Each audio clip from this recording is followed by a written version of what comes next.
Sejam todos bem-vindos mais uma vez. Eduardo Guarilha aqui com vocês. Bom, hoje vamos abordar, estou aprofundando nos assuntos, as questões estão ficando mais complexas, quem acompanha o canal está viajando junto. Então, se é o primeiro vídeo que você está vendo, aconselho ver outros, para entender um pouco, para se contextualizar, se situar nisso. Bom, a ideia é a seguinte: a apreensão unidimensional do humano é uma simplificação que distancia e dificulta a sua compreensão. A leitura multidimensional, embora mais trabalhosa, aproxima-se mais da realidade dos indivíduos. Bom, por que vem essa frase? A gente tende a simplificar o nosso mundo para que seja possível a nós apreender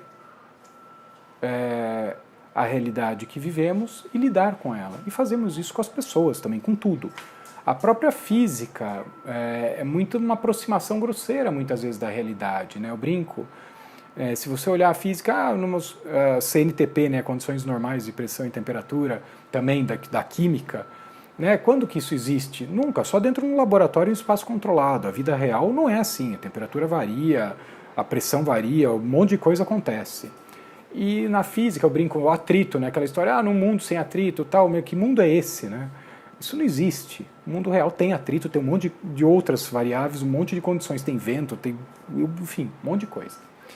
A gente faz a mesma coisa, mas só que, através dessas aproximações, perde-se muito, perde-se nuances e sutilezas das questões.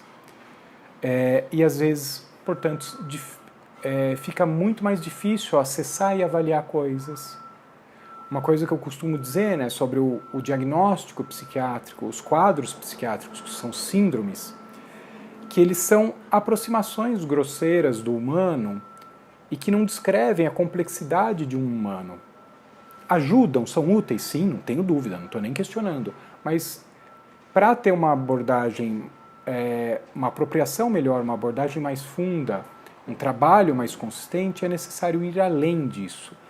Tanto que eu sou psicoterapeuta justamente por isso. Sou psiquiatra, utilizo isso, mas vou além. Porque existem nuances que são muito próprias e particulares de cada indivíduo. Da onde que surge isso? Daquilo de taxar as pessoas. Fulano é isso, fulano é aquilo. Nesse ou isso ou aquilo. Isso não é real. É isso e aquilo outro e mais um tanto de outras coisas. É possível a coexistência.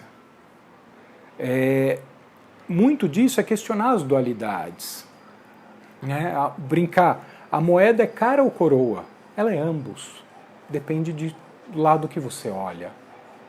O taoísmo traz muito isso, o conceito de yin yang e outras tantas correntes filosóficas ou milenares.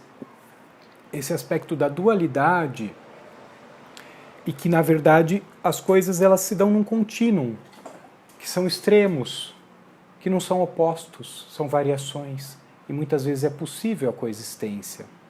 Por exemplo, uma coisa que dá muita confusão, mas ou eu amo ou odeio, às vezes ama e odeia. As duas coisas, até porque são duas faces da mesma moeda.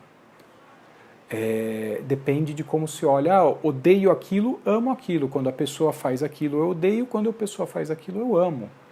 Então, é possível, sim, conciliar. Mas, para isso, tem que sair dessa leitura que as coisas são em série, uma sequência da outra, como se fosse um trem. Quando, na verdade, elas são em paralelo, como se fossem coisas caminhando umas independentes da outra.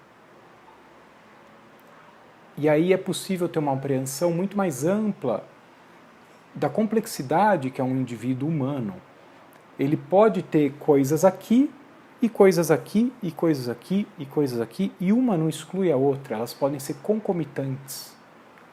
Então é uma abordagem simplista, e às vezes até um pouco rasa, olhar como ou isso ou aquilo. Eu falei um pouco sobre isso num outro vídeo, sobre a educação das crianças, aquela questão de ou eu educo ou eu amo. Isso foi muito claro, como se fossem opostos. Não são. São vias, ruas, avenidas separadas. É possível caminhar em ambas simultaneamente. Não é ou uma ou outra. É possível amar e educar. Essa dualidade, esse conceito um pouco maniqueísta, até um pouco pueril, né, de ver a vida, não corresponde à realidade. Por isso que eu falo, é mais difícil trabalhar com várias frentes, mas é mais real, na medida que conversa mais com como a vida é, como o humano é. Porque se a gente ficar preso nessas dualidades, ou um ou outro, nós nos limitamos muito e limitamos muito ao outro e à relação com o outro. Então o convite é esse. Ampliar o olhar e olhar as possíveis incoerências e paradoxos, que é uma coisa que eu trago muito nas minhas frases, eu trabalho muito com esse conceito, tentando aliar e mostrando como não são opostos, como são complementares e como é possível aliar isso. Eu gosto de fazer pensar e a ideia é essa. Espero que abra novos caminhos de pensamento para vocês e continuem seguindo o canal. Obrigado.